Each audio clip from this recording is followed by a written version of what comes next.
اعوذ باللہ من الشیطان الرجیم بسم اللہ الرحمن الرحیم اعوذ باللہ من الشیطان الرجیم بسم اللہ الرحمن الرحیم الف لام میم ذالک الکتاب لا ریب فیہ صدق اللہ العظیم۔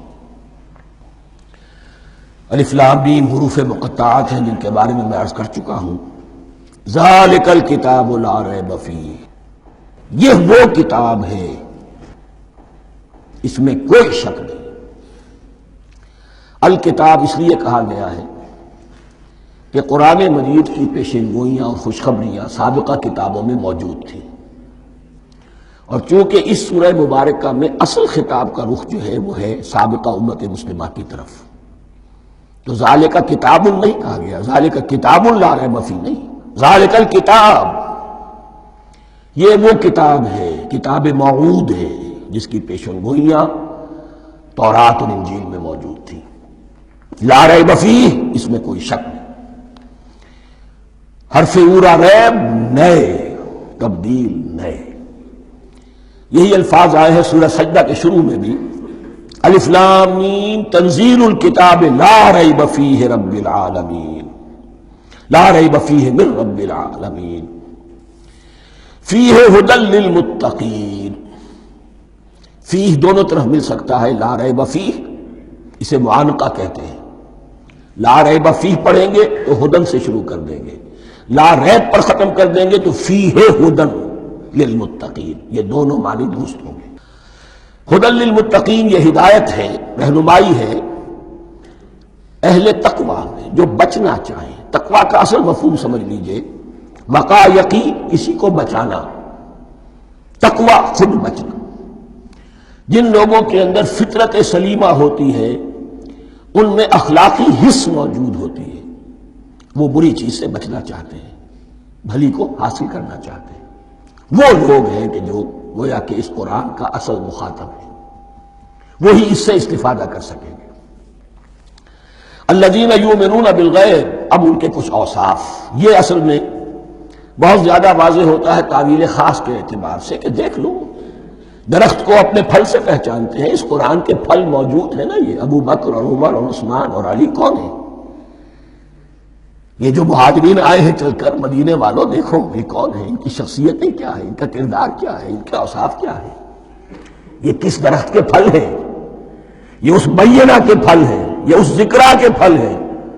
بینہ رسول من اللہ یتلو صحفا مطہرۃ فیہا کتب قیمہ، یہ اس شجرہ مبارکہ کے پھل ہیں۔ دیکھ لو ان کے کیا شب و روز ہے، الذین یؤمنون بالغیب، جو غیب پر ایمان رکھتے ہیں۔ تعویل عام کے اعتبار سے اس کا بہت اہم مفہوم ہوگا، جو یہ طے کر لے کہ سوائے مادے کی دنیا کے مجھے اس سے آگے جانا ہی نہیں، unless I can verify۔ آپ کو معلوم ہے کہ میٹیریل جو حقائق ہیں وہ تو آپ ویریفائی کر سکتے ہیں، آنکھ سے دیکھ سکتے ہیں، کان سے سن سکتے ہیں، ویریفائڈ ہے۔ جو یہ سمجھ لے گا کہ اس کے بیونڈ کچھ نہیں ہے، اس کے لیے قرآن میں کوئی ہدایت نہیں۔ ہدایت قرآنی کا نقطہ آغاز یہ ہے کہ انسان یہ سمجھ لے کہ جو اصل حقیقت ہے وہ مستور ہے، نگاہوں سے چھپی ہوئی ہے۔ سامنے جو کچھ نظر آ رہا ہے، ایک انگلستان کے بہت بڑے فلسفی کی کتاب کا عنوان ہے appearance and reality, reality and appearance, Bradley کی کتاب۔ اپیئرنس جو کچھ نظر آ رہا ہے یہ حقیقت نہیں، حقیقت اس کے پیچھے ہے۔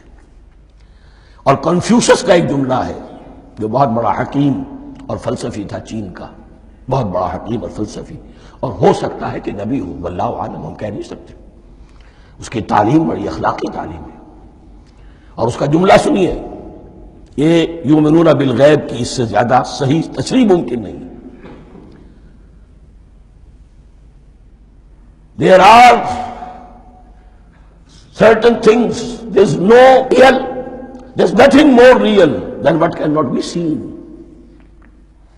and there's nothing more certain than what cannot be heard۔ وہ حقائق جو آنکھوں سے نہیں دیکھے جا سکتے اور کانوں سے نہیں سنے جا سکتے، ان سے زیادہ یقینی اور واقعی حقائق اور کوئی نہیں۔ There's nothing more real than what cannot be seen. And there's nothing more certain than what cannot be heard.